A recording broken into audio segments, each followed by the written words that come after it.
Eh, bueno, hola a todos, queridos amigos. Bueno, realmente feliz de hacer la apertura de un nuevo Ateneo, en este caso con un tema tan desafiante como es la enfermedad de Cushing, que no responde a la cirugía, ¿no? Muchísimas gracias a la filial Chaco Corrientes por haberse sumado en el esfuerzo de jerarquizar a FACEN y de ponerla bien en alto. Y muchas gracias a Carolina por haber gestionado la realización de este hermoso evento. Gracias también a los disertantes, a Débora, Soledad, a Leandro por el compromiso, por aceptar estar con nosotros, un placer. Y bueno, adelante entonces, te paso el micrófono, Carolina, para que vos hagas la apertura de este evento tan hermoso. Un placer. Hola, buenas tardes. En primer lugar, agradecer a FACEN por darnos la oportunidad a los médicos del interior de mostrar nuestros casos, de homenajear a nuestros médicos y también de una manera u otra de ayudarnos muchas veces, porque en el interior el trabajo multidisciplinario por ahí es complicado, más en estas patologías que son tan poco frecuentes. Quiero agradecer a los disertantes, como ya dijo Daniel. Quiero agradecer a Karina Danilowicz, que desde el primer momento nos ayudó con todo, se puso a disposición. Y ahora le doy la palabra a la doctora Rodríguez Coimbra, que es miembro de nuestra asociación y que va a hacer un breve homenaje al doctor Arturo Rola.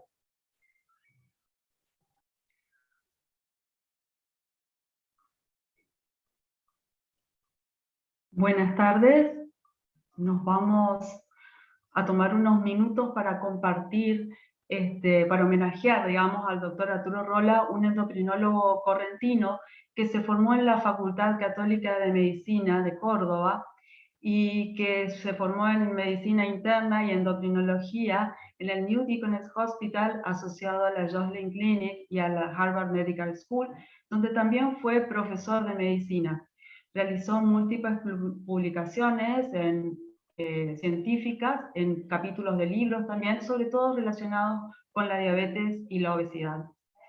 Esta persona fue muy importante no solamente por su capacidad científica, sino también porque fue muy generoso y albergó a muchos latinoamericanos, correntinos y argentinos en su lugar de trabajo, en el New Deaconess Hospital, en la Joslin Clinic y en la Leahy Clinic. Yo fui una de ellas que tuvo 9 meses de pasantías con él bajo su ala.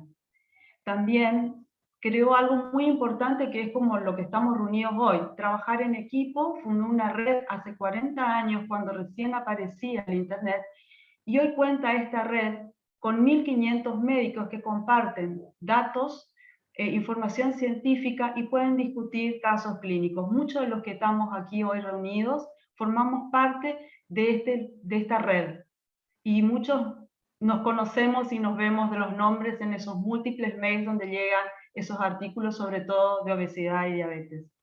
El doctor Arturo Rola también supo combinar algo muy importante, que fue la medicina con el arte, y escribió Una payada de la beta agotada y del hueso, donde explicó de manera folclórica la fisiopatología de la diabetes y de la osteoporosis.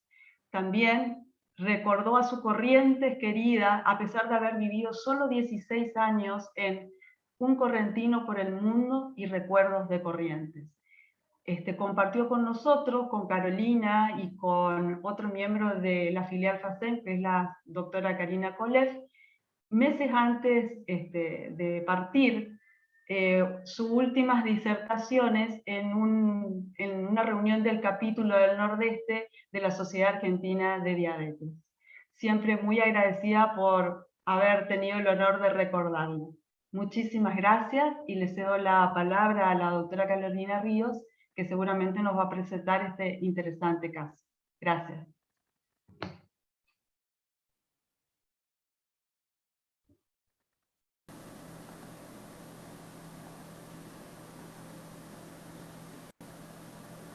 El caso clínico que voy a presentar hoy es de una paciente que consulta por primera vez en noviembre del 2013, a los 24 años de edad, consulta por lumbalgia. Ella venía con lumbalgia de varios meses de evolución, cefaleas intensas, edema facial, insomnio, aumento de vello y acné, aumento de peso, amenorrea de 6 meses de evolución. Como antecedentes patológicos, síndrome de ovario poliquístico, había usado Diane 35, depresión mayor con 3 intentos de suicidio en la adolescencia, abandono de medicación psiquiátrica un mes antes de la consulta, hipertensión no medicada, como antecedentes familiares, abuela con fractura de cadera y diabetes 2, antecedentes gineco-obstétricos, gestas 0, amenorrea de 6 meses y antes ciclos irregulares, hábitos tóxicos, no fuma, no consume alcohol, niega consumo de corticoides exógenos. Al examen físico, fascia de luna llena, jiba dorsal, almohadilla adiposa en huecos supraclaviculares, obesidad centrípeta, estrías rojo-violáceas mayores a 1 centímetro en abdomen, cara interna de muslos y brazos, acantosis nigricans en cuello y axilas, miopatía proximal, sobrepeso, perímetro de cintura de 100 e hipertensión al momento de la consulta. En el laboratorio de rutina, leucocitosis, vitamina D baja, hiperglucemia, dislipidemia. En el laboratorio hormonal tenemos 2 cortisoles libres urinarios elevados, cortisol salival elevado, ACTH elevada, cortisol postdexa que no inhibe luego de 1 miligramo. En la resonancia de hipófisis, una lesión, espacio ocupante, en el aspecto anterolateral izquierdo de 10.6 por 14 milímetros, se extiende al seno cavernoso, engloba la arteria carótida interna, tiene un ligero realce en su periferia, vemos acá el tallo lateralizado a la derecha, el quiasma óptico libre, según los grados de NOSP, es un NOSP 4, por lo tanto las chances de cura con una cirugía eran nulas. Se propone como primera línea el tratamiento quirúrgico por vía transepto esfenoidal, pero la paciente es privada de libertad por homicidio en diciembre del 2013. Ella vivía con su abuela, la mata la abuela con un arma blanca, se inicia ketoconazol por negativa del juzgado para tratamiento quirúrgico, por valores elevados de cortisol libre-urinario e intolerancia gástrica al aumento de la dosis de ketoconazol, se agrega cabergolina en dosis crecientes y con un estricto seguimiento de psiquiatría. El diagnóstico de psiquiatría en su momento fue psicosis orgánica. Se logra realizar la cirugía transepto esfenoidal en junio del 2014, sin criterios de cura en el postoperatorio, con un cortisol mayor a 2. La anatomía patológica informa un adenoma a predominio de células eosinofílicas y en la inmunomarcación positividad focal para CTH. Se realiza una densitometría ósea donde en columna lumbar y cadera la paciente tenía una masa ósea adecuada para la edad, pero a pesar de esto tenía una radiografía de columna con una fractura aplastamiento de L2, por lo que asumimos como una osteoporosis secundaria. La paciente en ese momento estaba polimedicada, recibía enalapril, ketoconazol, duloxetina, risperidona, clonazepam, meloxicam, carbamazepina, cabergolina, leendronato semanal, vitamina D, alopidol y omeprazol. En el laboratorio posquirúrgico vemos el cortisol urinario elevado, una CTH elevada. En la resonancia posquirúrgica también vemos en topografía del seno cavernoso izquierdo esta lesión con densidad de partes blandas de 8 por 4 milímetros. En la evolución la paciente tiene un intento de electrocución en el penal, mal estado general, pierde 14 kilos, postrada, venía a la consulta en una camilla, bradipsíquica con hematomas generalizados, empeora el dolor lumbar. Le pedimos una resonancia de columna, donde vemos esta imagen radiopaca que compromete L2, L3 y L4. En la resonancia podemos ver lo mismo, las fracturas aplastamiento de L3, L4 y L5, la fractura aplastamiento de dorsal 12 con una retropulsión del disco. Se logra la radiocirugía recién en octubre del 2016, se deriva a la paciente a Buenos Aires. Allí recibe 1200 centigrade en una única aplicación. 6 meses post radiocirugía normaliza el cortisol libre urinario, disminuye la IGF-1. Se rota ácido zoledrónico, goteo anual por mala adherencia al endronato, buena evolución clínica, disminución de peso, sin requerimiento de drogas antihipertensivas, camina sin dificultad, aunque persiste con AINES por la lumbalgia crónica, cifosis de columna dorsal secuelar, mejoría de los estigmas de Cushing, ciclos menstruales regulares, por lo que no se inicia anticonceptivos, se suspende ketoconazol y cabergolina por valores normales de cortisol libre urinario, psiquiatría disminuye drogas antipsicóticas y es trasladada a una institución psiquiátrica. La densitometría siguió sin mayores cambios, se realizó una nueva resonancia de columna donde no habían nuevas fracturas, sí incurvación lateral derecha. En el laboratorio del 2018 comienza a descender la T4 libre, por lo que iniciamos levotiroxina asumiendo el cuadro como un hipotiroidismo central, secundario a la radiocirugía. En junio del 2018 la paciente vuelve a estar en amenorrea de 7 meses de evolución, mucho dolor lumbar derecho, se interconsulta neurocirugía que indica un corset ballenado. En ese momento se indica sertralina de la parte psiquiátrica, ranitidina por el hueso, clonazepam, vitamina D mensual y etoricoxib al dolor.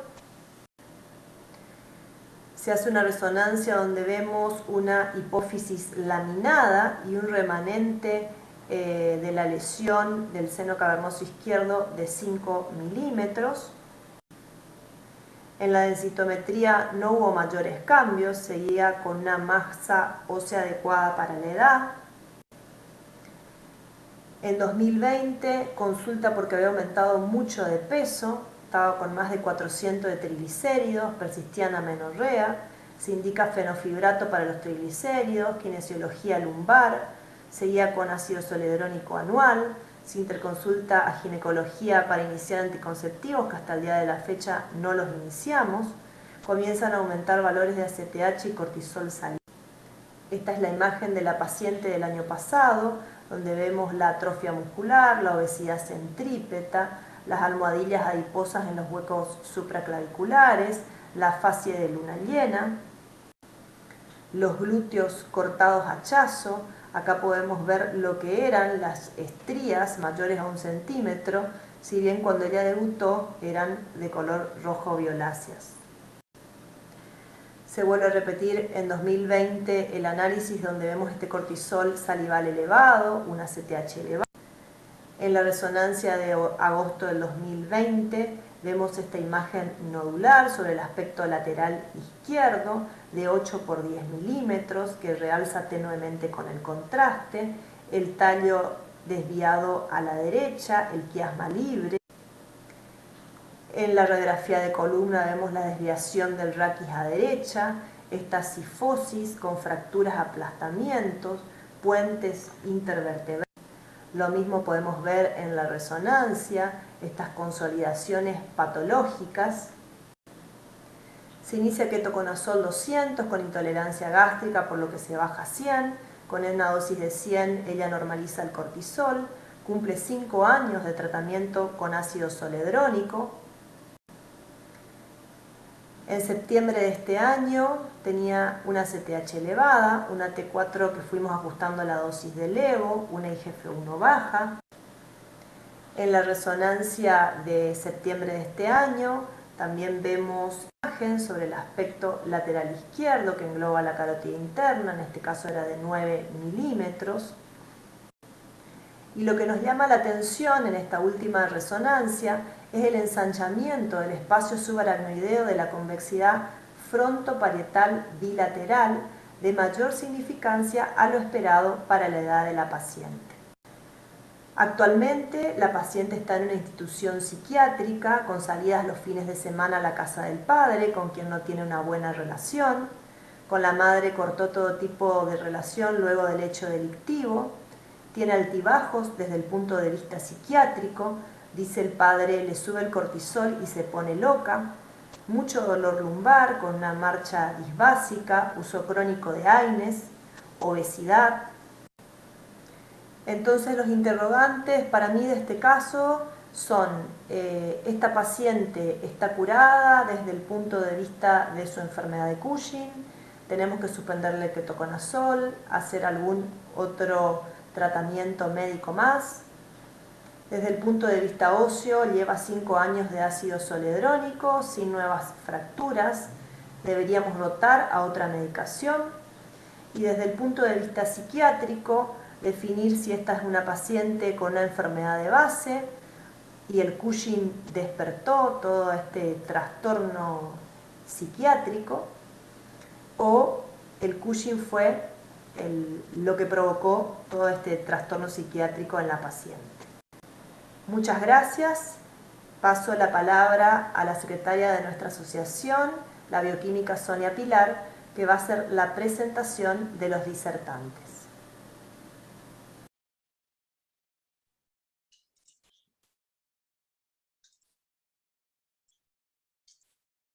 Bueno, buenas tardes a todos. Voy a compartir una pequeña pantalla para recibir a los disertantes.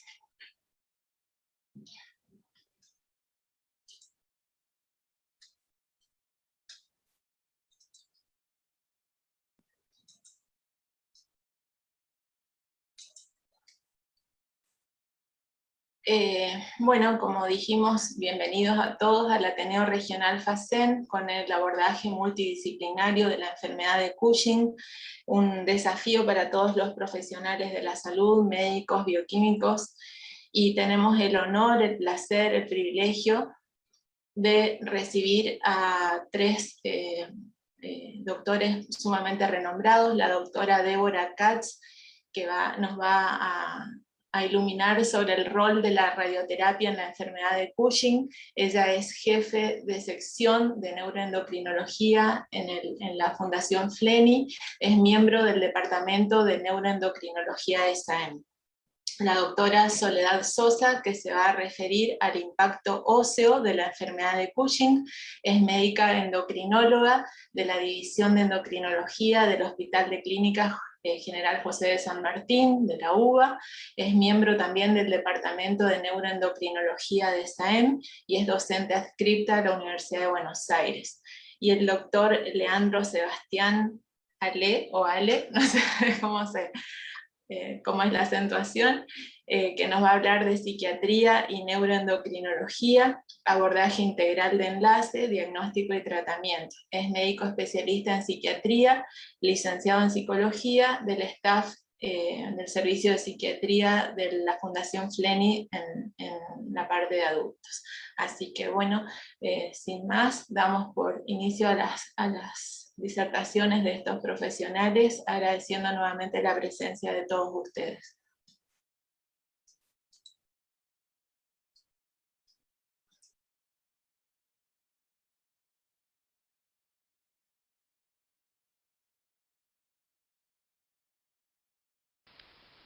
Los adenomas hipofisarios, como todos saben, son tumores benignos que surgen de las células de la hipófisis anterior. El tratamiento primario generalmente es cirugía o tratamiento farmacológico. Cuando el tratamiento inicial con estas intervenciones falla o cuando hay una recurrencia, se debe considerar la radioterapia. El mecanismo por el cual producen daño las radiaciones ionizantes puede ser directo o indirecto. En general, el efecto más común utilizado es el efecto indirecto, en que la radiación provoca la liberación de radicales libres que provocan el daño en el ADN con la intención de inducir la muerte celular. En el caso de las acciones directas son más frecuentemente producidas por las tratamientos con aceleración de protones, donde se produce un daño directo del ADN que también genera muerte celular. El efecto entonces que produce la radiación ionizante es ruptura de la doble cadena de ADN. Las células neoplásicas tienen mayores dificultades para reparar estos daños y esto puede llevar a la muerte celular. Es más fácil causar daño del ADN cuando la célula está en fase de mitosis. Las células tumorales tienen ciclos celulares más cortos y se dividen con más frecuencia, por lo tanto son más vulnerables a la radiación. Un tumor contiene cientos de células neoplásicas. En un momento dado, no todas las células estarán en fase de mitosis, por lo que el efecto de la radiación no será igualmente efectivo en todas. Se puede distribuir el daño fraccionando la dosis de radiación. Esto permite aumentar las chances de encontrar a una célula en fase M. Las células normales también son afectadas por la radiación y pueden sufrir daño en su ADN, pero reparan su ADN mejor que las tumorales. El fraccionamiento les permite y facilita esta reparación. Entonces, para resumir el mecanismo de acción de las radiaciones ionizantes, cuando el daño que le generan al tejido es parcial, la célula tumoral puede reparar el ADN, permitiendo repoblar el tumor, y cada fracción de radiación que se administra puede agregar mayor daño que dificulta la reparación. El fraccionamiento también permite la repoblación de células normales.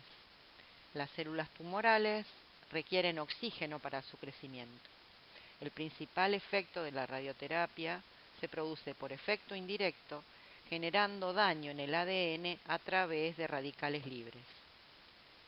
El oxígeno es indispensable para producir superóxido y el fraccionamiento facilita la muerte celular en zonas oxigenadas y la reoxigenación en zonas hipóxicas previamente. El objetivo de la radioterapia entonces es controlar el crecimiento tumoral, normalizar la hipersecreción hormonal de existir, preservando la función hipofisaria y de las estructuras adyacentes, fundamentalmente el quiasma óptico. La radioterapia externa convencional ha demostrado lograr control tumoral a largo plazo en la mayoría de los pacientes, ha demostrado normalización de los niveles hormonales en aproximadamente el 50% de los casos, en general con una latencia prolongada, con alta frecuencia de hipopituitarismo como consecuencia del tratamiento, en algunos casos con compromiso del nervio óptico, accidentes cerebrovasculares, trastornos cognitivos y tumores radioinducidos como principales efectos adversos. La radioterapia actual emplea técnicas más sofisticadas de obtención de imágenes y orientación que las que estaban disponibles anteriormente, pero la mayoría de los artículos publicados que se basan en series retrospectivas informan resultados utilizando técnicas más antiguas. Las técnicas más modernas ofrecen la promesa de reducir la incidencia y la gravedad de los efectos secundarios. El tiempo relativamente largo requerido para el control de la hipersecreción hormonal y el posterior desarrollo de hipopituitarismo han limitado el uso más generalizado de la radioterapia. Muchos son los trabajos que atribuyen a la radioterapia externa convencional un aumento de la mortalidad, principalmente por enfermedad cardiovascular, y que este efecto es atribuible a la irradiación sobre el tejido sano circundante. Como comenté anteriormente, las técnicas actuales de radioterapia permiten mejor conformación del blanco, mejor calidad de imágenes, y todo esto permite una mejor definición del blanco, una mayor precisión de la dosis que se administra, con caída abrupta de la dosis al margen de la lesión, y esto genera una irradiación menor de los tejidos circundantes sanos. La radioterapia estereotáxica nos permite administrar una dosis precisa de radiación a un blanco definido con un gradiente pronunciado al margen, o sea, en el borde del tumor. Y se puede realizar como radiocirugía estereotáxica o fraccionando las dosis. Entonces, ¿cuáles son las diferencias entre la radiocirugía estereotáxica y la radioterapia fraccionada? La radiocirugía estereotáxica entrega una dosis única, en general elevada, utiliza un sistema localizador de alta precisión, se utiliza para blancos pequeños, se puede realizar con Gamma Knife, con CyberKnife, con acelerador lineal o con acelerador de protones. La radioterapia fraccionada entrega múltiples pequeñas dosis diarias, puede ser 25 a 30 sesiones o hipofraccionada 5 a 6 sesiones. La indicación en general es para todas las otras indicaciones, es decir, lesiones de mayor tamaño, y se realiza con acelerador lineal. Entonces, ¿cuál de las dos modalidades usar? Eso depende de la respuesta terapéutica que se busque. No existen estudios randomizados, pero aparentemente la cirugía estereotáxica tendría menor latencia para su efecto. Respecto a la seguridad, la elección va a depender de la distancia a los tejidos radiosensibles que circunden nuestro blanco y la conveniencia de utilizar una dosis única versus múltiples fraccionamientos de dosis. En esta diapositiva vemos una imagen con características apropiadas para realizar tratamiento con Gamma Knife, ya que está lo suficientemente alejada del nervio óptico para permitir protección al mismo, recibiendo menos de 8 Gray, está lo suficientemente alejada del tallo para disminuir el riesgo de provocar hipopituitarismo, mientras que esta lesión, por su tamaño y por estar adyacente al quiasma óptico, es una lesión contraindicada para realizar radiocirugía con Gamma Knife. La radiocirugía con Gamma Knife es una de las técnicas radioquirúrgicas y tiene el objetivo de entregar una dosis alta y segura de radiación en una única sesión para provocar destrucción progresiva del blanco. Se realiza con un marco estereotáxico, utiliza como fuente de rayos gamma cobalto 60, que son fotones. Como dije anteriormente, se realiza en general en una única sesión con un marco fijo al cráneo, y este es el modelo de Gamma Knife que tenemos actualmente en FLENI, que es el Perfection. El procedimiento consiste primero en la fijación del marco estereotáxico con anestesia local. Con el marco colocado se obtienen las imágenes de resonancia y tomografía. Esos datos son enviados a la computadora del sistema para poder, entre el neurocirujano, radioterapeuta y el físico, planificar el procedimiento.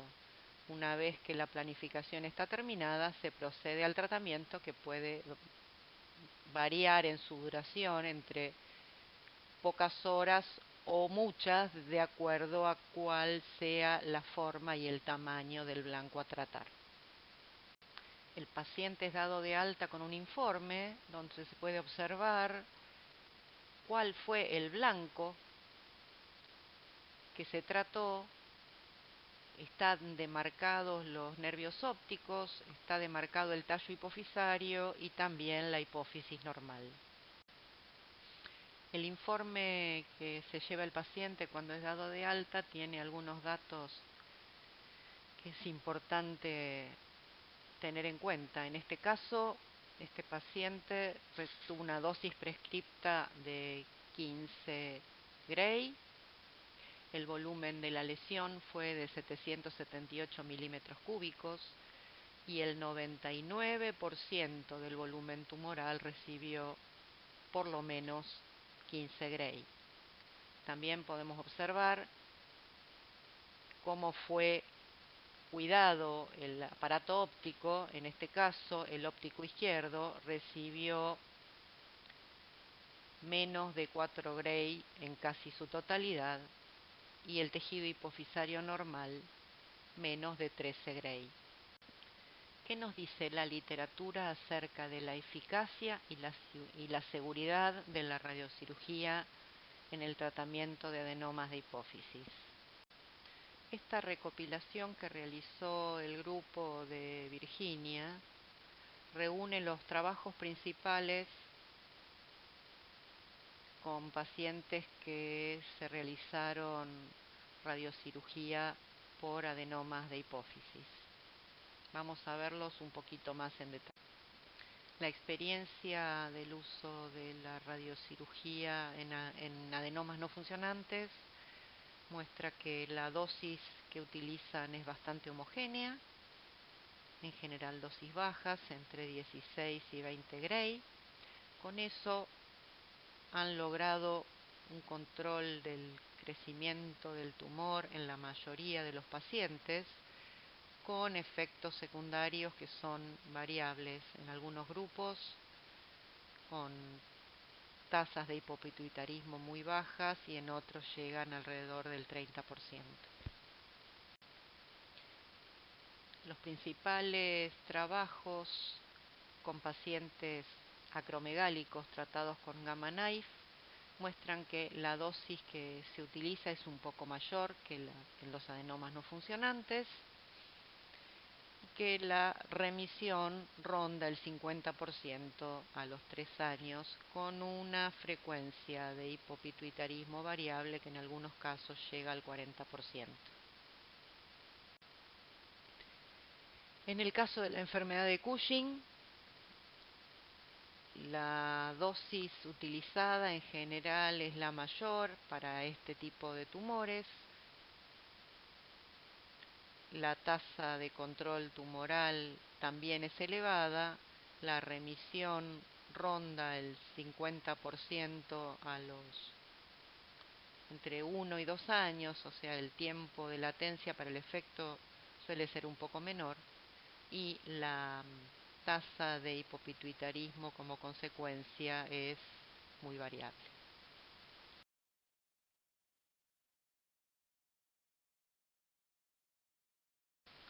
Este metaanálisis publicado por Meta en 2017 nos muestra que sobre 278 pacientes con enfermedad de Cushing tratados con gamma knife que pudieron ser seguidos por una media de casi 6 años, algunos con seguimiento hasta 20 años, recibieron una dosis media al margen de 23,7 Gray, lograron un control inicial del hipercortisolismo a los 10 años el 80% de los pacientes, con una latencia, como decía antes, menor, que ronda el año y medio, y resaltan que hubo recurrencia en el 18% de los casos, es decir, que el control global a los 10 años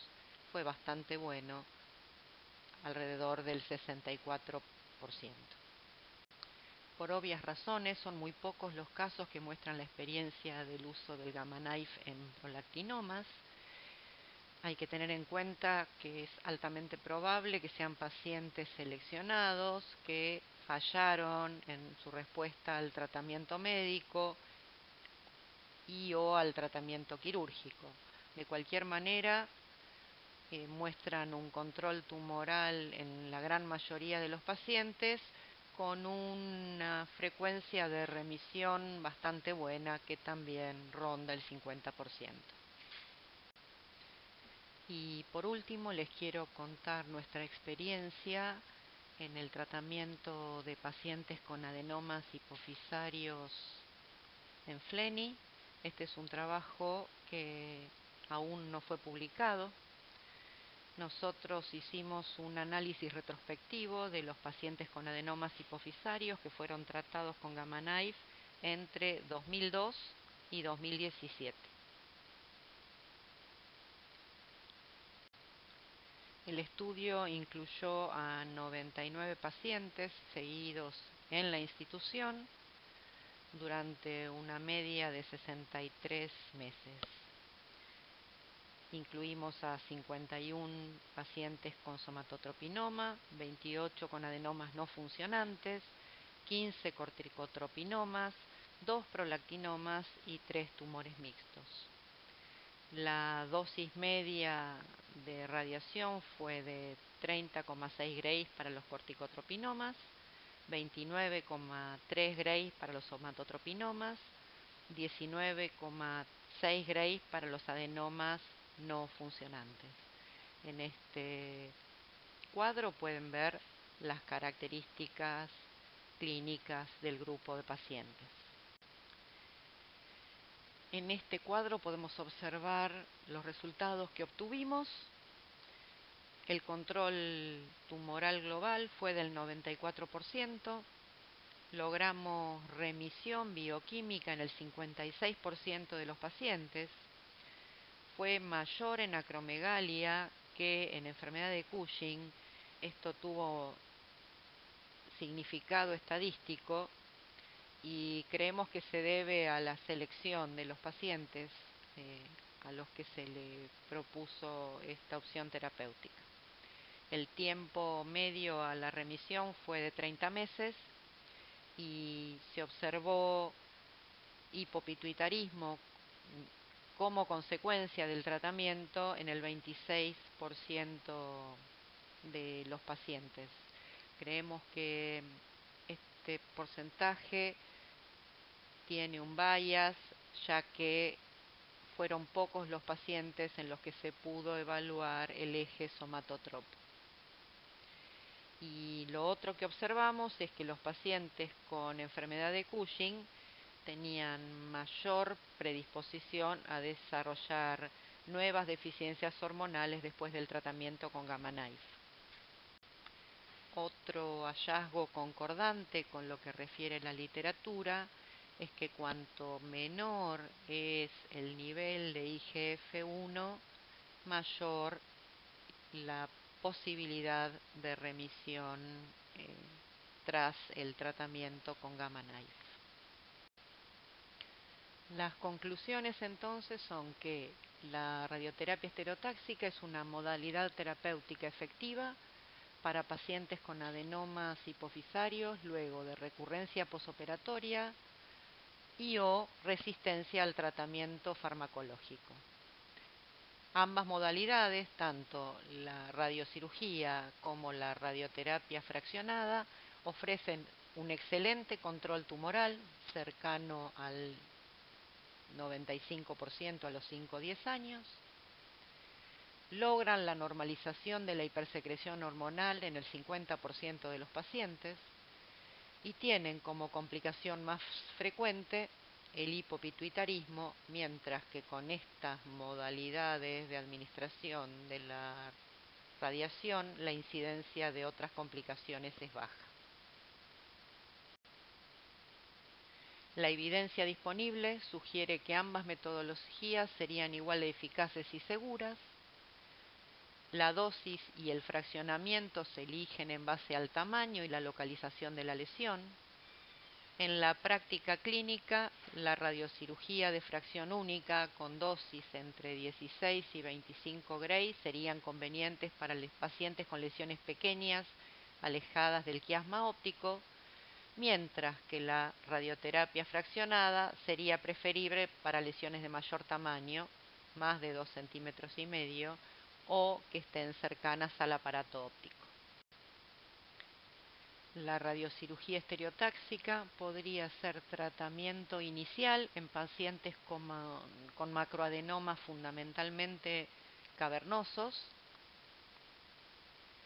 El tratamiento temprano, es decir, antes de los 6 meses posoperatorios, podría reducir la progresión de adenomas no funcionantes con resección subtotal.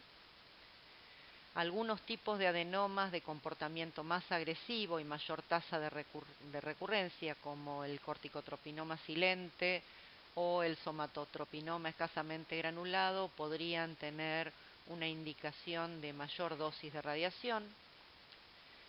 La mejor conformación del blanco podría permitir menor riesgo.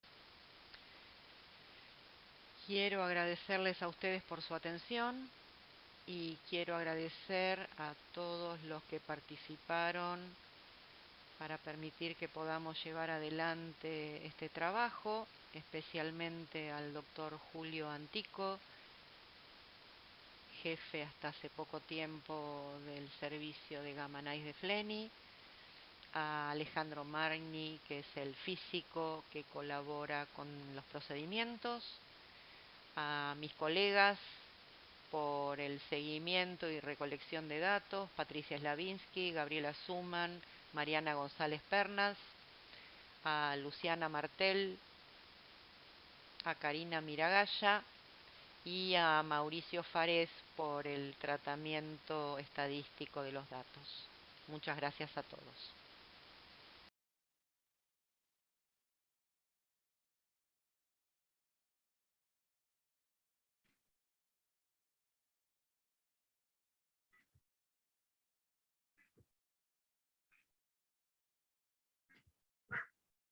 Buenas tardes. A mí me tocó abordar el impacto óseo de la enfermedad de Cushing y antes de empezar quería agradecer la invitación. Es un honor para mí poder conversar con ustedes. Así que vamos a comenzar recordando que los glucocorticoides participan en el metabolismo óseo y particularmente en la osteoblastogénesis en niveles fisiológicos que permiten la diferenciación de las células mesenquimales hacia las formas de osteoblastos inmaduros y también permite la diferenciación progresiva hacia formas más maduras. Pero que el exceso corticoideo produce una disminución de la densidad mineral ósea, un deterioro de la arquitectura y un aumento del riesgo de fractura. Existen mecanismos tisulares de regulación de la acción de los glucocorticoides, y estos son la modulación de la expresión y de la sensibilidad de los receptores de los corticoides, transportadores transmembrana que le permiten a la célula exportar las moléculas de corticoide, y la regulación del metabolismo que permite el intercambio de metabolitos activos e inactivos, y que también participa en la diferenciación celular, ósea y en la función. También es importante destacar que la enfermedad ósea asociada al hipercortisolismo endógeno es metabólicamente distinta a la osteoporosis primaria, pero también es distinta a la osteoporosis inducida por glucocorticoides exógenos, que en general se asocian a una enfermedad de base primaria inflamatoria, para la cual se utiliza el tratamiento glucocorticoideo, y que cuando hablamos de estrategias de diagnóstico y tratamiento, estamos hablando también en función de muchas veces los datos que contamos de estas otras patologías óseas, que no siempre son equivalentes a la producida por el hipercortisolismo endógeno. Y me pareció interesante destacar que en la serie original de Harvey Cushing, en 1932, de 12 pacientes fueron descritos un paciente con una osteoporosis radiográfica, 6 pacientes con una cifosis dorsal y 2 pacientes con fracturas espontáneas. Y en sus propias palabras, Cushing dijo que el deterioro de los huesos afecta al esqueleto completo, pero que más particularmente a la columna vertebral, y esto llevando a múltiples fracturas. O sea que esto ya era conocido desde los primeros tiempos de descripción del síndrome de Cushing. Y vamos a repasar un poco la fisiopatología del hipercortisolismo, tanto endógeno como exógeno, en el deterioro óseo. Sabemos que afectan las líneas celulares encargadas del remodelado óseo, predominantemente la línea osteoblástica con disminución de la formación ósea. Esto no solamente por el hipercortisolismo per se, sino también por disminución de los esteroides sexuales, por un aumento en la pulsatilidad o una alteración en la pulsatilidad con aumento de la PTH, por disminución de los factores de crecimiento e interferencia de la vía Wnt-beta-catenina, y disminución de la proliferación y de la sobrevida de los osteoblastos. Además, también produce un aumento de la sobrevida de los osteoclastos, y esto por un desbalance entre los mecanismos proosteoclásticos y los protectores de la osteoclastogénesis, como la osteoprotegerina, aumentan la resorción ósea. También están involucrados en el efecto deleterio del hipercortisolismo los osteocitos, que son los mecanosensores del hueso, que remodelan y que permiten la reparación ante daño mecánico, porque el hipercortisolismo induce la disminución de la sobrevida, genera apoptosis, y no solamente eso, sino que se ha visto en modelos animales que el hipercortisolismo afecta el fluido intracanalicular y lacunar, donde se alojan los osteocitos, y esto produce un daño en la mineralización y en la matriz y en la microarquitectura del hueso, que no siempre es detectado a través de los sistemas de detección de densidad mineral ósea, y que esto sería el responsable probablemente del rápido daño que se puede observar con el hipercortisolismo, y de la rápida reparación que se puede observar también una vez que uno puede solucionar el hipercortisolismo o suspende el tratamiento exógeno. Además de estos factores celulares, el hipercortisolismo también afecta al músculo, con proteólisis y con disminución de la miogénesis, y esto además produce disminución de la carga mecánica, que también deteriora el hueso, y por alteración del metabolismo de la vitamina D, tanto por resistencia a la hidroxilación y disminución de los receptores en tejidos periféricos, se produce una disminución de la absorción intestinal de calcio y de la resorción renal del calcio. También recordemos que no solamente se suprime el eje gonadal, sino que también se suprime el eje gonadotropo, y que las alteraciones del metabolismo glucídico todas colaboran en la inducción de la osteoporosis. En cuanto a la epidemiología, la prevalencia de osteoporosis en enfermedad de Cushing por densitometría varía entre 28 y 50%, y se la atribuye a la actividad de la enfermedad, esto medido mediante cortisol libre urinario. La frecuencia de fracturas se reporta entre un 15 y un 50%, dependiendo de las series, con predominio de afectación vertebral y costal, pero que se la considera subestimada porque no todos los pacientes son estudiados de manera morfométrica. Y también en una serie de síndrome de Cushing exógeno que incluyó 80 pacientes, han reportado una incidencia de fractura vertebral del 76%, la mitad de los casos sintomáticos, y 85% de estos pacientes presentaban fracturas múltiples. Otro punto importante en la evaluación de estos pacientes es que el riesgo de fractura, que está aumentado hasta 6 veces por sobre lo normal, se presenta incluso antes del diagnóstico de la enfermedad de Cushing o del hipercortisolismo endógeno, y esto está reportado entre 2 a 5 años antes del diagnóstico. Y es por eso que muchos de los pacientes se presentan con afectación ósea al diagnóstico.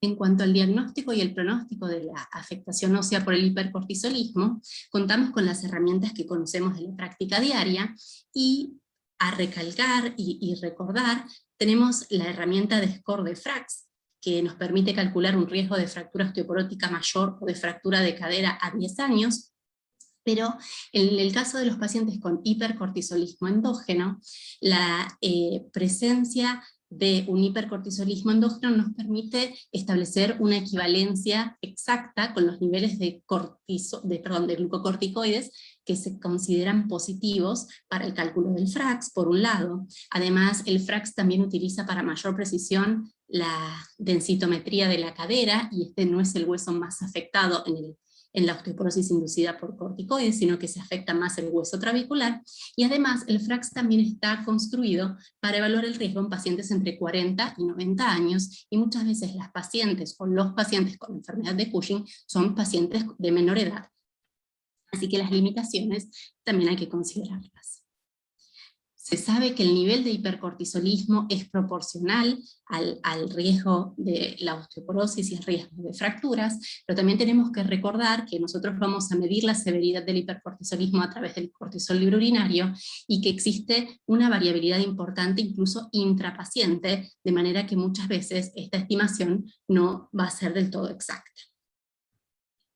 Y con respecto a los marcadores óseos, la literatura es bastante dispar en cuanto a la utilidad de estos marcadores en el diagnóstico de estos pacientes, porque tanto los marcadores de remodelación, de resorción, como de formación ósea han presentado cifras variables en los distintos estudios, pero uno de las constantes es el descenso de la osteocalcina, que incluso se lo ha propuesto como un marcador diagnóstico de enfermedad de Cushing, ya que se encuentra disminuida en los pacientes con hipercortisolismo de manera sostenida.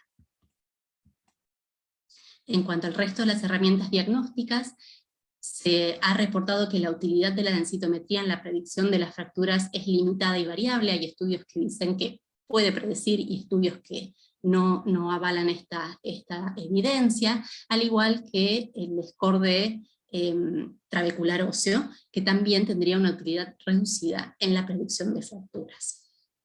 Existen otras herramientas a partir de la densitometría, que son índices de resistencia ósea, el análisis estructural de la cadera y la longitud del eje de la cadera, que también se obtienen de las densitometrías, que también nos permitirían predecir el riesgo de fractura. Sin embargo, no hay puntos de cortes establecidos en estos casos. Y la evaluación directa cuantitativa de la microarquitectura por tomografía computada cuantitativa periférica o técnicas directas como es la microindentación no están validadas tampoco en el síndrome de Cushing. De manera que estamos limitados con el diagnóstico.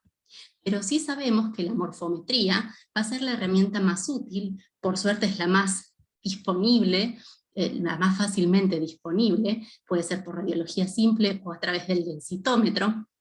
Y es importante tenerla al diagnóstico y jerarquizar también disminuciones de las alturas de los cuerpos vertebrales, aunque sean leves por la clasificación de Genant, que sabemos que corresponden al 20 al 25% de disminución de la altura del cuerpo vertebral, ya que serían predictores de futuras fracturas o de progresión de esta fractura vertebral.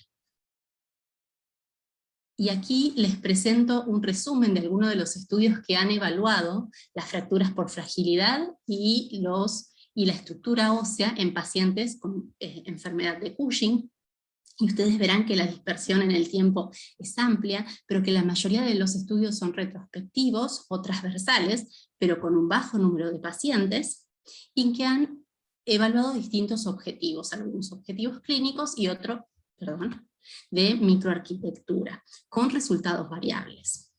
Ustedes verán que algunos también intentaron definir diferencias en el riesgo de fractura de acuerdo al origen del hipercortisolismo, en algunos casos encontrando diferencias entre enfermedad de Cushing con respecto a adrenal, pero en otros no, de manera que siempre la información resulta contradictoria en el final. En este caso, también se evaluó la técnica de TBS y vieron que tampoco encontraron diferencias en la medición de este score en los pacientes que presentaban fracturas, y este es el estudio de Dos Santos de 2015, en el cual evalúan por técnicas cuantitativas de microarquitectura la afectación, y no encontraron tampoco diferencias en los parámetros entre los pacientes con fracturas versus los que no las presentaban.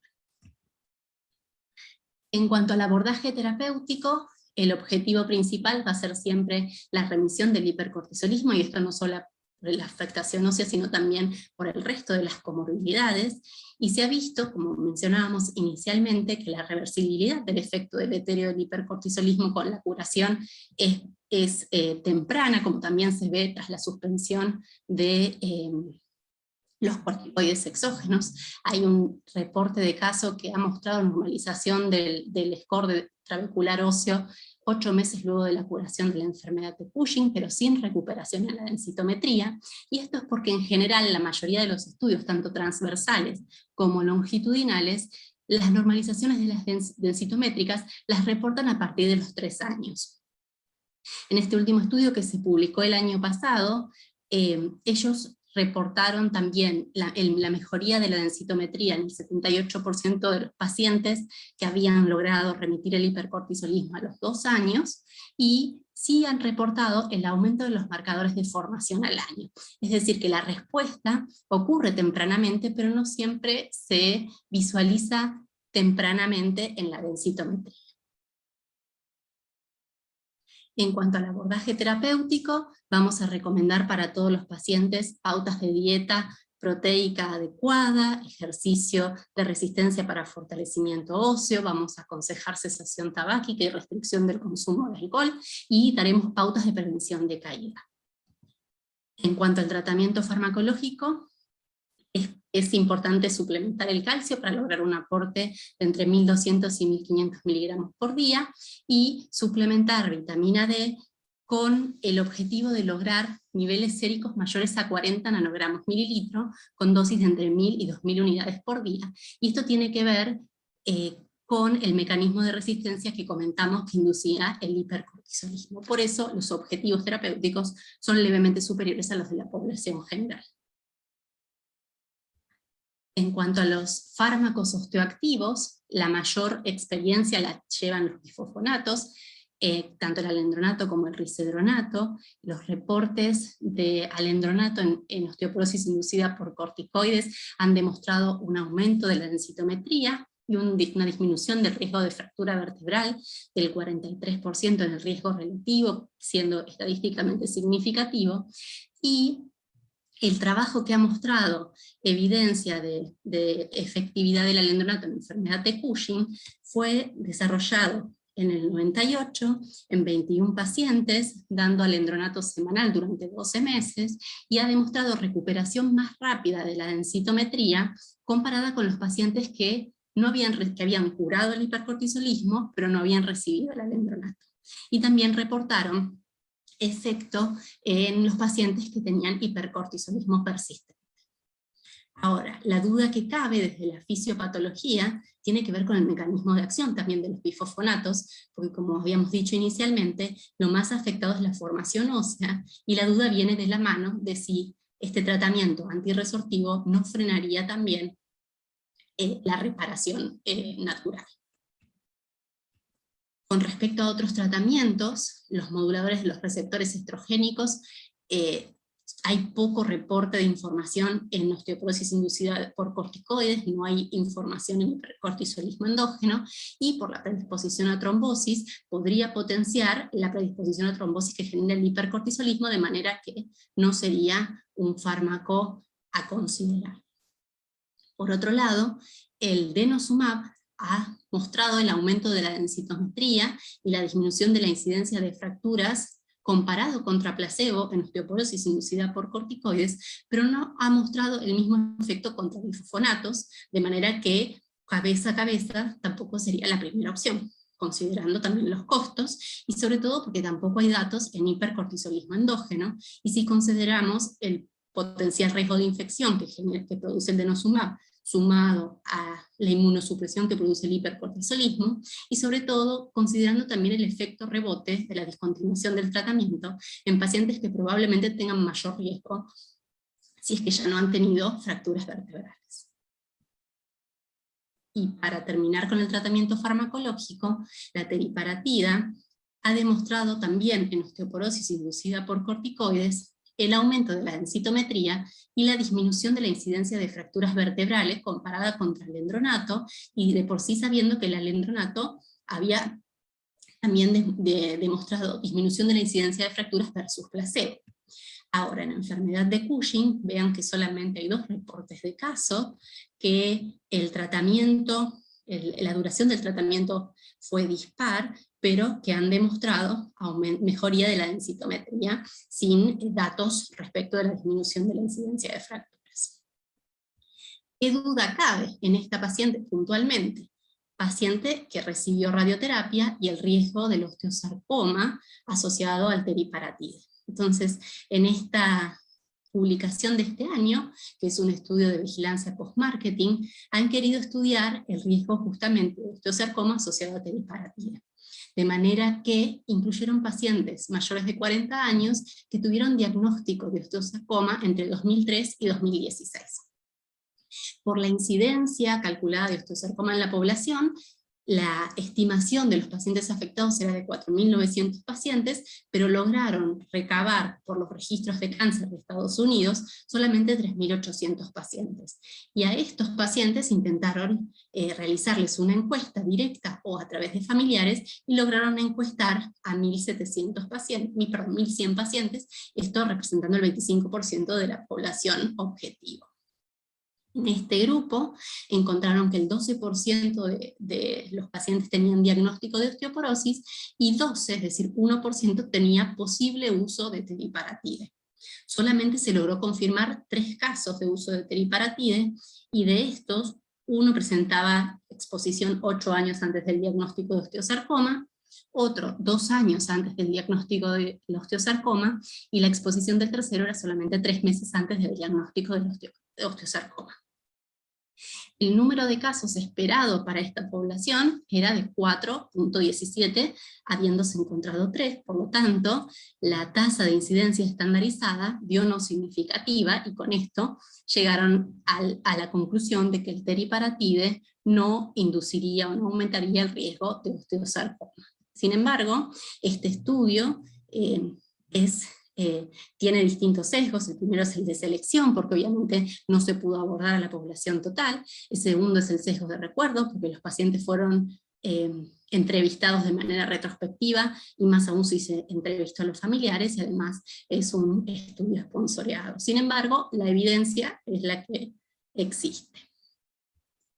Entonces me pareció interesante recapitular el caso de la paciente, y recordar que estamos ante una paciente que fue diagnosticada con enfermedad de Cushing a los 24 años, que tuvo intolerancia al tratamiento médico, y al inicio un hipogonadismo hipogonadotrófico y antecedentes familiares positivos de fractura, que debutó con una lumbalgia y con alteraciones psiquiátricas, que se operó en el 2014 con enfermedad persistente y con osteoporosis secundaria severa, por lo que inició tratamiento antirresortivo.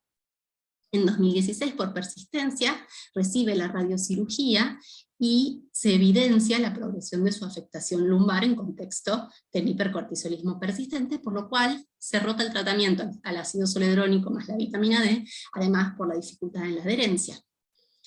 Logra control en el 2017, ya que recupera los ciclos menstruales, logra suspender el tratamiento antihipertensivo, mejora su trastorno psiquiátrico, pero desarrolla el hipopituitarismo con el GF1 baja, y impresiona recidivar en el 2020-2021, a los 31 años de edad, controlada actualmente con ketoconazol, pero con bajas dosis por la intolerancia, con la contraindicación de recibir agonistas dopaminérgicos por el trastorno psiquiátrico, con la incapacidad de curarla por vía quirúrgica por la invasión del seno cavernoso, y con una afectación ósea severa, habiendo llegado a 5 años de tratamiento con antirresortivos. Entonces cabe preguntarse qué posibilidades terapéuticas tenemos en ella. Y uno diría, ¿podríamos reemplazarle el eje gonadotropo? ¿Podríamos darle teriparatide?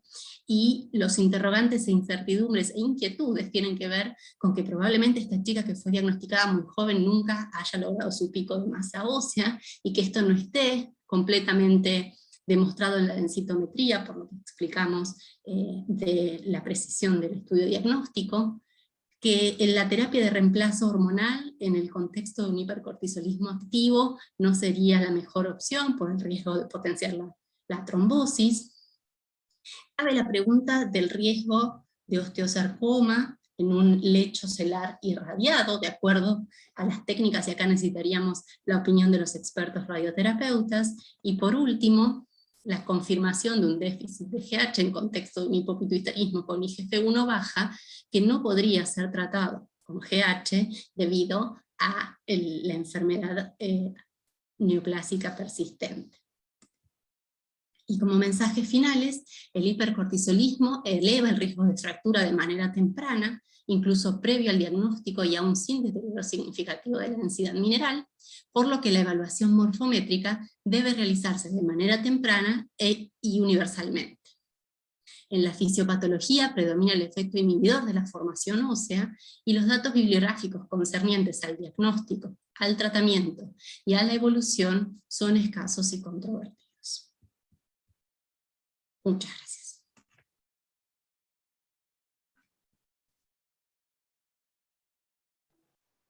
Hola, muy buenas tardes a todos. Yo soy Leandro Ale. Antes que nada, agradecerles la invitación. Voy a intentar ser lo más claro posible. Sé que psiquiatría por ahí a veces se pone un poco más complejo, y la idea es poder brindarles la mejor claridad posible para intentar entender más que nada el cuadro que estaría presentando la paciente, y ver por ahí cómo la puedo entender yo desde lo psiquiátrico. Más que nada, pensar en cuáles son los objetivos o a dónde quiero llegar con esta disertación, y principalmente cuál es la expresión psiquiátrica de la enfermedad endocrinológica. Aquí en Fleni y yo los martes al mediodía veo solamente pacientes que tienen algún tipo de intercurrencia endocrinológica, y la verdad que la expresión en psiquiatría es bastante marcada. Sí, hay una gran interrelación entre psiquiatría y endocrinología, y el abordaje aislado de cada uno de los profesionales lo que hace es favorecer bastante la idea que podemos tener del paciente, y también hace que la evolución sea mucho más tórpida y sucia. Y en los pacientes que son complicados, o los que nosotros llamamos duales, vemos que la evolución es bastante mala. El impacto del cortisol en psiquiatría es interesante, lo mismo que quizás algunas medicaciones, principalmente porque tienen una expresión en la clínica. En pacientes que están predispuestos puede llegar a generar el advenimiento de una patología psiquiátrica, y en pacientes quizás con una estructura un poco más estable o más sana presentan simplemente sintomatología. Es raro que una paciente con Cushing no tenga sintomatología psiquiátrica, digamos pensándolo en los dos polos. Una cuestión de energía excesiva y problemas para dormir en momentos en donde el cortisol está elevado, y cuando el cortisol baja y recién se puede empezar a estabilizar, presentan completamente lo contrario: astenia, dinamia, hiperfagia, dolores y mucha queja. Las pacientes pues solemos ver más mujeres que hombres con Cushing. Son pacientes que la pasan mal porque creen que la vida es con el cortisol alto. Entonces, cuando uno les baja el cortisol, no lo censan como un estado normal, sino que lo censan casi como si fuera una depresión. Entonces, explicarle que a partir de ahora su vida va a ser con la energía que tienen el resto de los seres humanos, a veces es un poco complejo y no lo toman como algo positivo. A ver, cuando nosotros sentamos un paciente en la primera consulta psiquiátrica, siempre tenemos que descartar patología orgánica. ¿Qué quiero decir con esto? Todo paciente merece una resonancia o una tomografía de cerebro y un laboratorio completo de sangre. Y ese laboratorio tiene que, sí o sí, contemplar dosajes hormonales básicos y comunes, como puede tomar un psiquiatra, sí, pero que nos van a dar a nosotros información principalmente de cómo están sus ejes hormonales. ¿Por qué? Porque puede entorpecerme un cuadro, o puede estar explicándome el cuadro del paciente desde otro lugar que no tiene absolutamente nada que ver con lo psiquiátrico, en donde yo con medicación psiquiátrica no voy a hacer absolutamente nada más que empastar un cuadro y un paciente que se va a sentir mal y no va a avanzar, ¿sí?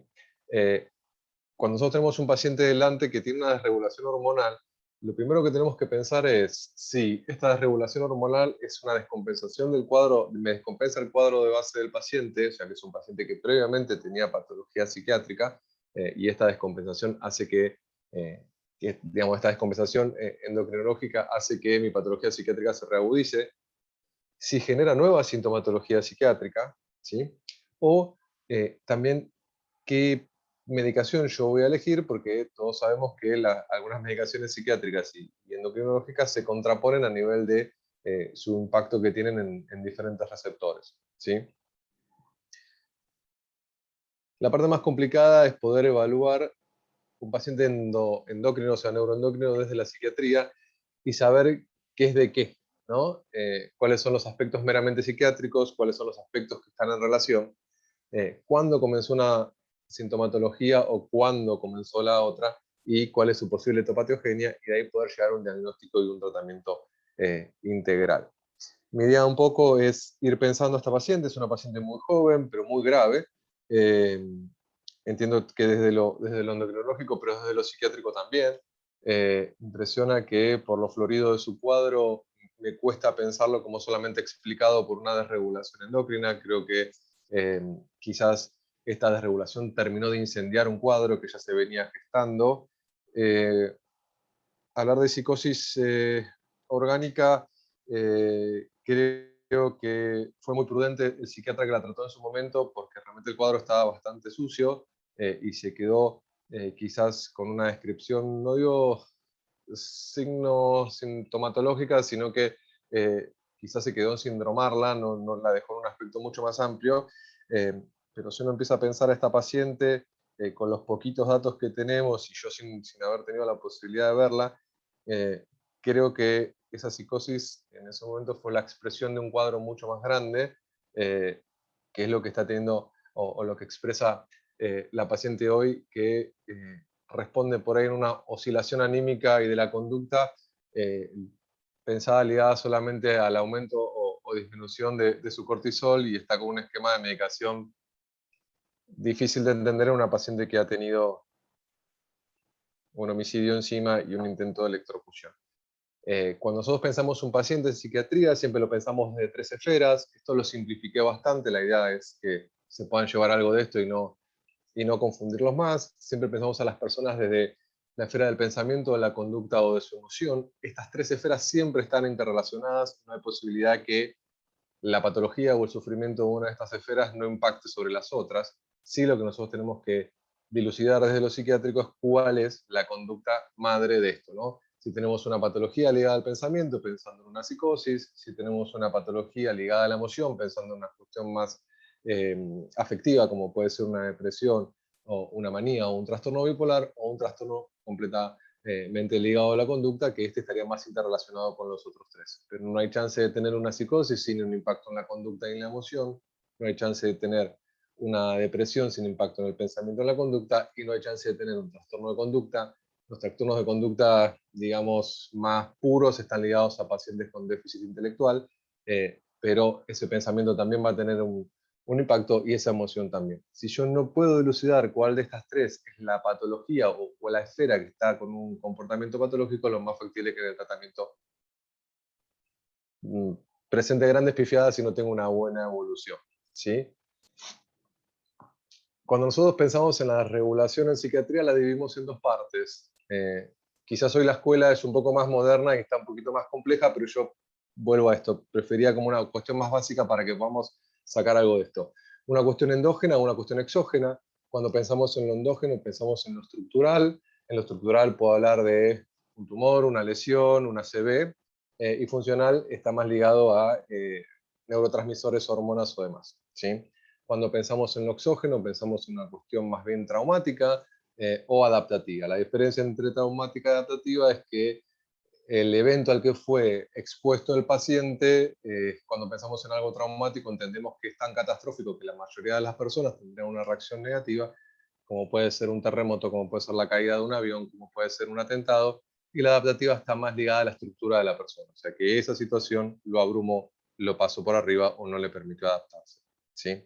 En este caso, no estaríamos frente a una situación exógena. Esta paciente parece una paciente completamente endógena, que desde lo estructural tiene una patología que explica medianamente su comportamiento, porque no explicaría, digamos, su evolución completa desde el punto de vista psiquiátrico, y también funcional, ¿sí?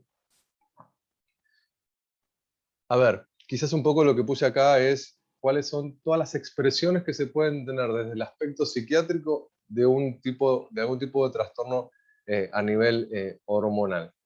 Básicamente, si yo no veo digamos, la parte izquierda de la pantalla, puedo hacer un mal diagnóstico de psiquiatría intentando un tratamiento que a priori va a fallar, porque si yo tengo un paciente que tiene un descenso de hormona tiroidea, yo lo puedo interpretar como que el paciente está cursando una depresión, y básicamente le puedo poner kilos de antidepresivo que no voy a poder regular su eje tiroideo, y el paciente va a seguir letárgico, cansado, bradipsíquico, con aumento de peso, no se va a poder levantar de la cama, no va a poder arrancar, va a tener una lentitud psicomotora muy marcada, y principalmente el ánimo aplanado, ¿sí? Lo mismo con las hormonas sexuales y la irritabilidad o la apatía, y lo mismo con el aumento o el descenso de cortisol. Un poco como yo arranqué contándole, tanto el aumento como el descenso de cortisol tiene un impacto a nivel anímico y a nivel motor desde lo psiquiátrico, pero que en el caso de esta paciente yo creo que excede la explicación. Tenemos una paciente que en el 2013 ya tiene un diagnóstico de depresión, que es medicada con paroxetina, gota y lorazepam. En ese contexto, no termino de conocer bien, pero asesina a su abuela con un arma blanca, lo que habla de un hecho de extrema crueldad y marcada inhibición del control de sus impulsos. Y esta chica queda detenida. Ahí es donde le hacen el diagnóstico de psicosis orgánica, y lo que hacen es cambiar el antidepresivo, que sería la paroxetina, por uno dual, como es la duloxetina, y agregan una risperidona en 2 miligramos, que como antipsicótico está en una dosis marcadamente baja, y gotas de haloperidol, que calculo que habrán sido de rescate. En ese momento a mí no me impresiona que la paciente haya mejorado, por todo lo contrario, sino que el descenso de la medicación psiquiátrica está ligada al aplanamiento que le pudo haber generado los antipsicóticos, en donde un paciente que pueda ya tener una patología del eje anímico, como me impresiona que tiene esta paciente, el uso prolongado de antipsicóticos sin estabilizadores del ánimo lo que genera es el aplanamiento afectivo, un paciente que lo voy a ver cada vez más enlentecido, más bradipsíquico, más apático, más hipomímico, con un marcado enlentecimiento psicomotriz, con rueda dentada y demás, y lo que uno lleva a pensar es a intentar bajar el antipsicótico. El tema es que esta paciente sigue estando mal, y lo que no entiendo por qué no se pudo pensar en poner un estabilizador del ánimo, que en su momento lo tuvo, como puede ser el Valcote, como puede ser el litio. El litio habría que hablarlo un poco mejor, porque usar litio en esta paciente sería un poco más difícil por las interacciones farmacológicas que pueda tener, pero sí pensaría quizás en una quetiapina en dosis como estabilizadora estaría mejor, principalmente para no estar tan ligado a esta sintomatología que ella presenta y que se ensucia con lo que terminaron diciendo los papás de la paciente, que cuando ella le sube el cortisol se pone loca. No sabemos si cuando ella le sube el cortisol se pone loca solamente por el cortisol, sino porque está volviendo a ciclar en lo que impresiona ser una patología de tipo bipolar, tipo 1, de las más graves que conocemos, de la vieja clasificación de maníaco-depresiva, en donde los momentos de los picos emocionales tienen marcada sintomatología del orden de los psicóticos, ¿sí? Impresionaría de que esta paciente es una paciente francamente dual, en donde tiene esta patología endocrina complicada y compleja, y de difícil manejo, pero que desde lo psiquiátrico no me llevaría a terminar de explicar el cuadro. Sí me llevaría a entender lo tórpido de su evolución, lo complicado, y desde lo psiquiátrico su no posibilidad de estabilización del cuadro, pero creo que excede un poco a la explicación endocrina del cuadro que tiene la paciente.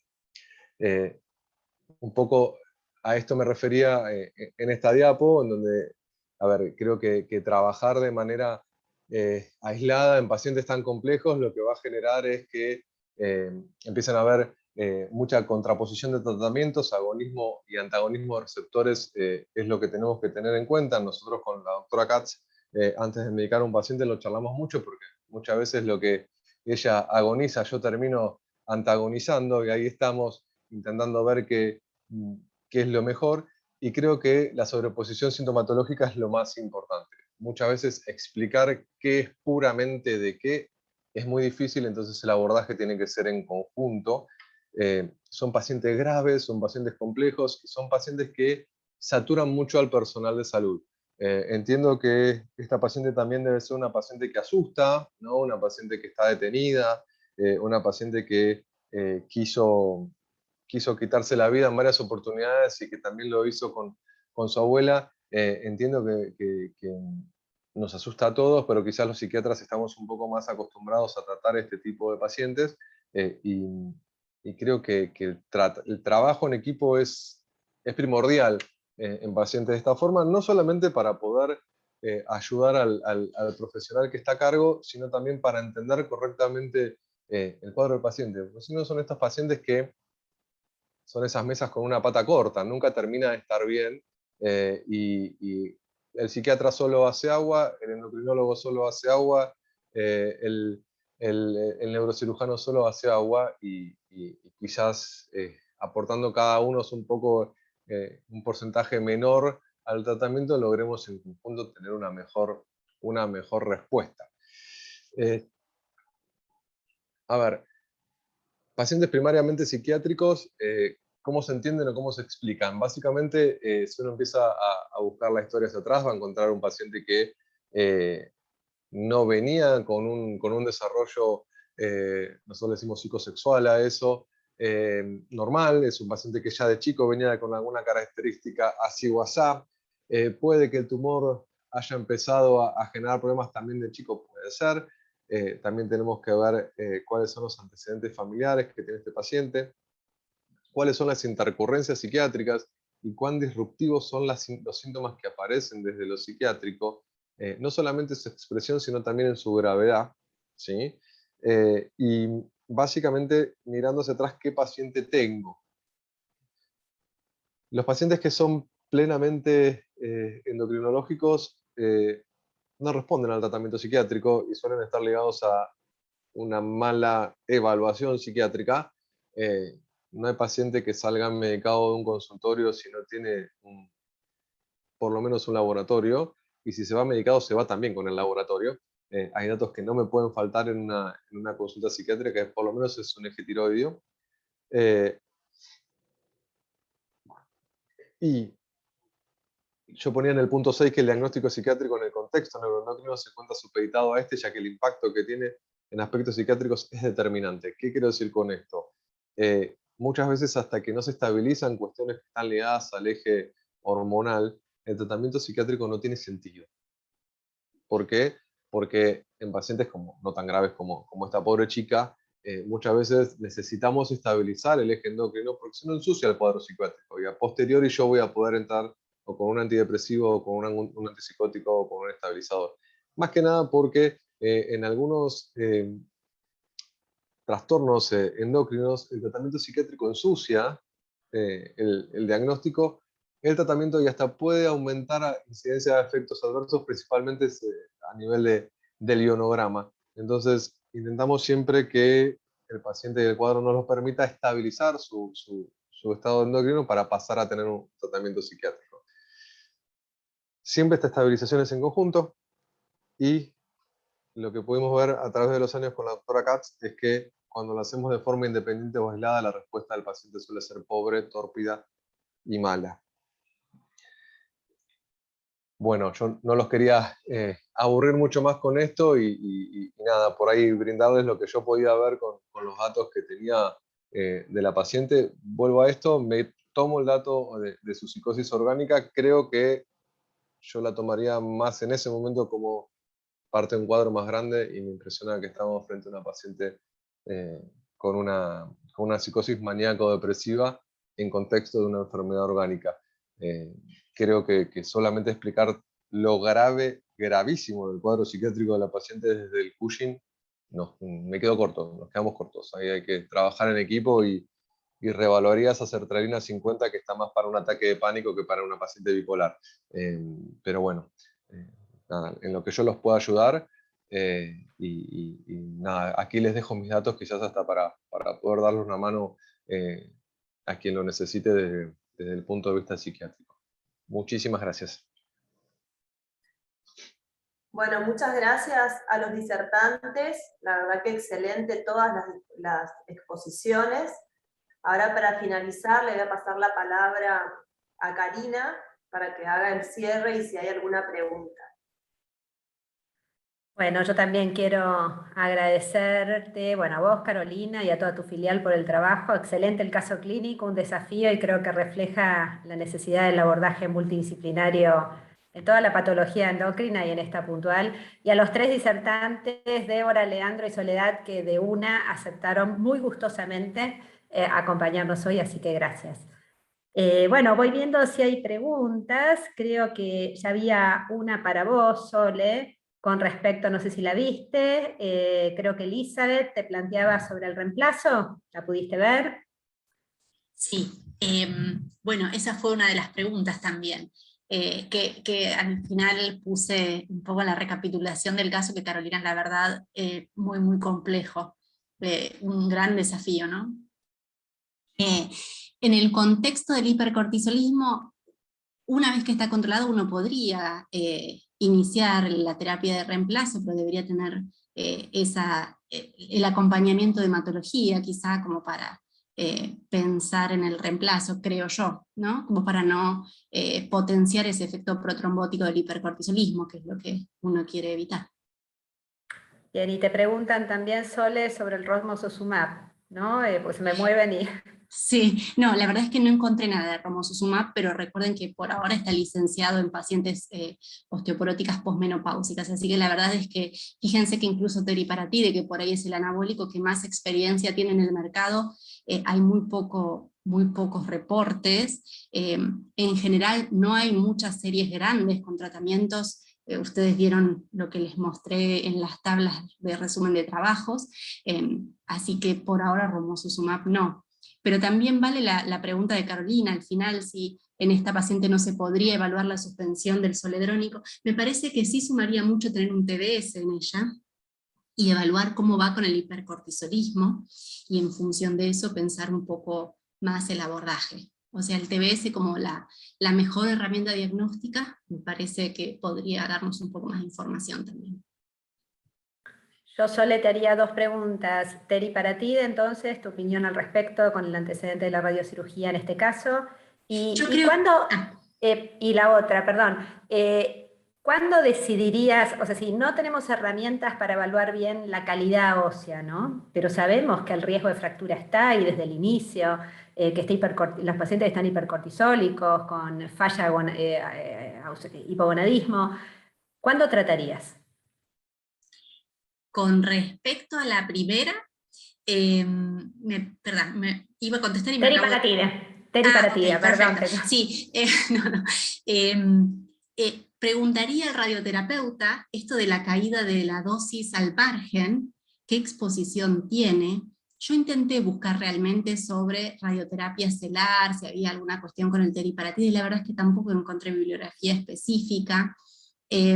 Cuando uno mira este trabajo, que la verdad es que revisó muchos pacientes, pero con los sesgos que comenté también, que son puntos a tener en cuenta, la radioterapia era factor de riesgo en el 19% de los pacientes, pero bueno, en definitiva, lo que pensaría en este caso es esta exposición de la silla y de las estructuras óseas circundantes en función del tratamiento radioterapéutico, que ahí yo no lo puedo definir, pero por ahí Débora nos podría ayudar un poco con eso.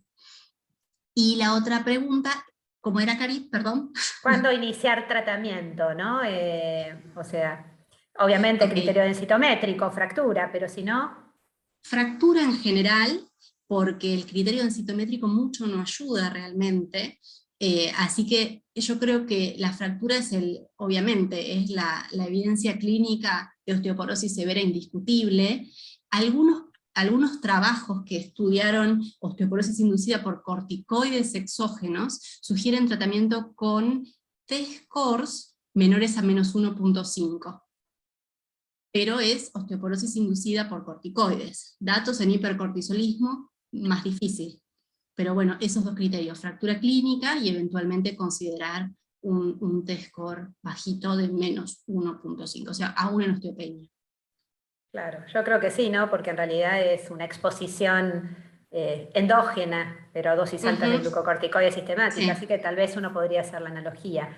Débora, te preguntan, bueno, a todos los felicitan porque estuvieron buenísimas las presentaciones, la doctora Eugenia Ace, Débora, la voy leyendo, hizo referencia que pacientes que se irradian dentro de los primeros 6 meses post cirugía tienen mejor respuesta a la radioterapia.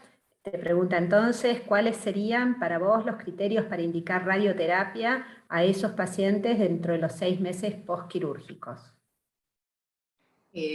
Bueno, yo quiero tomarme un segundo para agradecerles la invitación. Para mí tiene particularmente algo especial que sea Chaco Corrientes, porque he pasado muchos años de mi infancia vacacionando en casa de mi abuela, así que tengo un corazoncito para Resistencia. Lo que quiero señalar también respecto al caso de la paciente es que yo creo que en este caso el fallo de la radioterapia tuvo que ver con una dosis baja que se utilizó, fueron 12 Gray, y probablemente haya habido una irradiación insuficiente en relación con el blanco que se veía en las imágenes, porque el resto visible era a nivel del seno cavernoso izquierdo, y cuando revisamos las imágenes que gentilmente la doctora Ríos me facilitó y conversamos previamente, pareciera que este seno cavernoso no estuvo irradiado. Así que cabría después de 5 años la posibilidad de que se volviera a irradiar, y yo creo que en ese caso uno debería plantearse la posibilidad de una radiación de toda la hipófisis, teniendo en cuenta la morbilidad que le está provocando la enfermedad activa a esta paciente. Respecto al tratamiento precoz, como mostré, hay trabajos que indican que es mejor la respuesta, el control del tumor, y nosotros en general lo indicamos en tumores que tienen indicios de agresividad o de actividad proliferativa, es decir, sabemos que cuando hay un resto tumoral, la chance de que crezca es de aproximadamente el 40% en pacientes no irradiados, versus alrededor del 10% en los pacientes que reciben radioterapia. Entonces, en pacientes jóvenes con tumores agresivos, en pacientes con índice de proliferación elevado, nosotros, con la experiencia que tenemos por contar in situ con el procedimiento, lo usamos con bastante frecuencia. Y con respecto a lo que había dicho Sole, realmente con Gamma Knife el riesgo de segundos tumores hasta el momento es muy bajo. Son casos reportados, aislados, de segundos tumores. No hay más de 1 o 2 casos reportados en la literatura con radiocirugía estereotáxica con Gamma Knife. Sí hay muchos más casos con radioterapia convencional. Perfecto. Leandro, mil gracias por estar. Para nosotros una disertación distinta, ¿no? No estamos acostumbrados a incorporar aspectos psiquiátricos que, bueno, son tan importantes. Yo te pregunto, nosotros justamente desde el hospital tenemos mucha experiencia con cabergolina en enfermedad de Cushing. ¿Hubieses usado acá cabergolina teniendo en cuenta los conocidos hoy, mejor conocidos tal vez efectos en el sistema nervioso central? A ver, primero, bueno, gracias por invitarme, la verdad que es un tema que me gusta mucho, y día a día aprendo un poco más con Débora. La verdad que es una paciente difícil para cabergolina, principalmente por el impacto que tiene a nivel de conducta y de pensamiento. O sea, con la cabergolina siempre tenemos que tener cuidado que no reavive síntomas psiquiátricos ligados al aumento de dopamina. Yo, si hubiese podido evitarla, la evitaría. Y si es completamente necesaria, tendría un seguimiento muy cercano a la paciente con antipsicóticos en la menor dosis posible, pero intentando que no se descompense. Más que nada por los antecedentes de la paciente. Tiene antecedentes de desregulación conductual muy graves. No quiero yo ser tampoco morboso, pero matar a una abuela con un cuchillo habla de una desregulación muy marcada y con un alto índice de agresividad para con ella y con terceros. O sea, intentó electrocutarse en más de una oportunidad y seguía presa con una paciente que tiene que estar internada. Pero si se puede utilizar otra cosa que no sea la cabergolina, desde lo psiquiátrico estaríamos más cómodos. Bien, sí, yo creo que acá el caso era súper severo, entonces creo que cualquiera de nosotros lo hubiese utilizado, ¿no? Pero está bueno lo que vos decís, que idealmente evitarlo, pero perfectamente podemos utilizarlo con el contacto estrecho con ustedes mismos, ¿no? Bueno, Carolina, creo que no hay más preguntas, y en virtud de las circunstancias, Tato, no sé qué decís. ¿Seguimos? Yo puedo seguir preguntando. Tato, claro. La verdad que tener esta convocatoria en esta 100 circunstancia tan personas especial todavía. es espectacular. La verdad que yo estoy más que asombrado y feliz por el evento y realmente muy buenas las conferencias. Se nota la calidad de los disertantes, la solidez científica que tienen. Emocionante el comentario de Silvia sobre el doctor Rola, que realmente ha sido un maestro.